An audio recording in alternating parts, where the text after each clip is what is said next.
What is up and welcome back to a brand new video. This time we finally get a look at the Ethiopian Empire as part of the new Civ in the new Frontier expansion that they're coming with on the 23rd, I believe. So let's get right into it. Menelik II leads Ethiopia, and his unique ability is Council of Ministers. Receives science and culture equal to 15% of your faith generation in cities founded on hills. Units receive 4 combat strength on hills. Now, the simple part about that ability is 4 combat strength almost cancels out any deity bonuses the AI might have on the higher difficulties. On the lower difficulties, you're going to have an immense advantage when fighting on hills against the AI, especially when you're defending. Receiving 15% of science and culture from your faith generation pretty much means you don't need to build campuses at all. Okay, you have to found cities on hills for sure, but it doesn't have to be like any specific kind of hills, it's just a hill. Because of that, satisfying this ability shouldn't be too hard at all. You might have like 1 or 2 cities not on hills or something, if at that. So really the strategy from this looks like build holy sites early on and try to get a religion. But even if you don't, you can easily transfer that faith generation towards a culture victory, which you already have a good advantage at from the beginning because you get 15% more culture due to faith generation.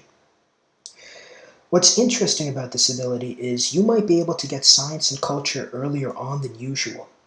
Think about it. If you rush astrology, build a holy site, and then build a shrine, you'd probably have more science or culture than playing any other Civ up to this point in the game. But obviously from the unique ability, it looks like we're going to be focusing on holy sites and faith generation for this Civ. The Civ ability is Aksumiti Legacy. I hope I pronounced that right. Ethiopia's international trade routes grant 0.5 faith per resource at the origin. Improved resources provide 1 faith for each copy the city owns, and you can purchase archaeological museums and archaeologists with faith. So this is definitely a culture-faith hybrid type of Civ, getting faith from both trade routes and improved resources. Now, is it bonus, strategic? I think it's all 3, to be honest, luxury included. But you get a lot of faith extremely early on. You can get trade routes early on. You can improve your resources early on. You'll get more science and culture on top of that. And you can use it to buy archaeological museums and archaeologists with faith. Now this is good because you're not going to have to build campuses at all because of your Civ ability, leader ability, which means you can build holy sites and then theater squares, saving, you don't have to build any campuses, so only 2 districts is a massive bonus, whereas most Civs would need to build campuses even if they aren't going for a science victory. I hope I explained that right. I don't think I did. You don't have to focus on science at all, which gives you more space to build other districts, namely theater squares and holy sites. That's pretty much what I wanted to say. And using faith to buy archaeological museums and archaeologists is absolutely insane. Usually takes 20 to 30 turns to begin filling up your archaeological museums. Building those museums and building archaeologists are not cheap, but when you have a lot of faith saved up, you could literally fill up all your archaeological sites within 10-15 turns max. Their unique unit is the Oromo Cavalry, a medieval-era light cavalry unit. It replaces the Courser, it is stronger, and it has better sight, which is good for invasions, I guess. It receives no movement penalty for moving into hills. So pretty much, I think this is more of an offensive unit. It's a cavalry, it's light cavalry, it's stronger, and it has better sight, and no movement penalty when moving into hills, which means only forests and jungles are able to slow it down. Looks stronger than it really is. It depends on how much stronger it is than the Courser, but I feel like maybe taking out your culture rival in the medieval era, you know what I'm saying? Taking out that religious rival, you know what I'm saying? But yeah, this is an excellent offensive unit that you can use to take out any competing cultural or faith sims civs during the medieval era. Lastly, we have the rock-hewn church. Unlocks the builder ability to construct a rock-hewn church unique to Ethiopia. One faith, and one faith for every adjacent mountain and hills tile. Wow. Provides tourism after reaching flight. Wow. +1 appeal. Can only be pillaged, never destroyed by natural disasters. Can only be built on hills or volcanic soil, not adjacent to another rock-hewn church. So when you get these, you can just start mass producing them wherever, hills, mountainsides, and just get an insane amount of faith that you can transition to either a faith or a culture victory.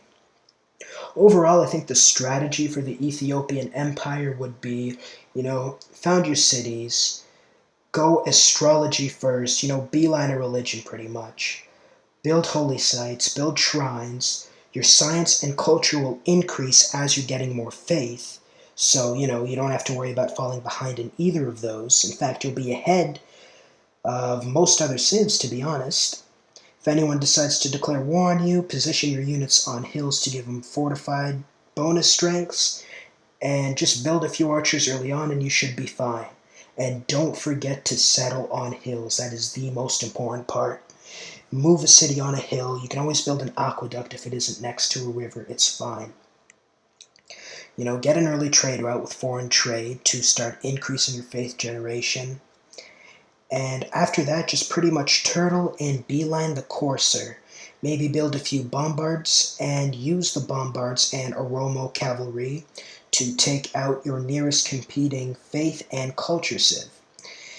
And don't forget to build holy sites first for more faith, which equals more culture, science, and a better chance at winning a faith victory pretty much. Plus, you can use some of that faith to buy settlers and builders if you enter a golden age into the classical or medieval era, which should definitely be something Ethiopia strives to do, and really shouldn't be too hard if you're able to get a religion.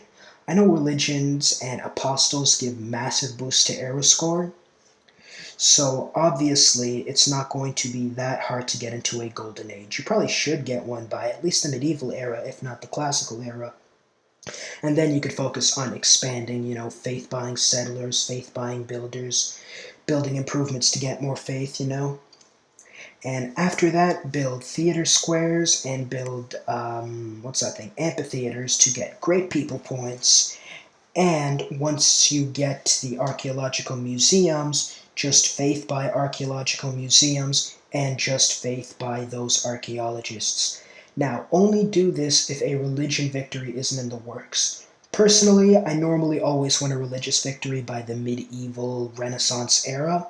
So if by that time it still looks like a religion victory is still very far away, maybe Russia's in your game, maybe someone has a massive faith output, you can easily transition to a culture victory by archaeologists, by archaeological museums, and later on you can use faith to buy both rock bands and conservationalists, which will increase your faith even further.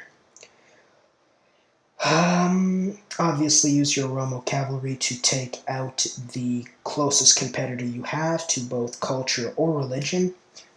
And the rock-hewn church is probably an insane unique improvement, so you definitely want to get those out as fast as possible, depending where they are on the, I'm going to assume it's the civic tree.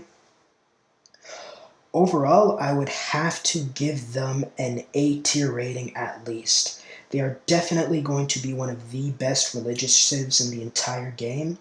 I still think they're a tick below Russia because Russia gets religion and faith a little bit easier than Ethiopia, but Ethiopia is 100 times better at culture victories.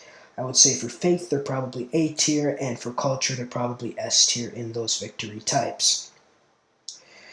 I'm definitely going to be playing them when they come out on July 23rd, so look out for that. And don't forget to like and leave a subscription if you... don't forget to subscribe and leave a like if you enjoyed the video. I'm tired. I haven't had coffee all day. I'm trying to wean off it, but I was able to put this video out for you guys. And don't forget to check out any other videos. And I will see you all next time.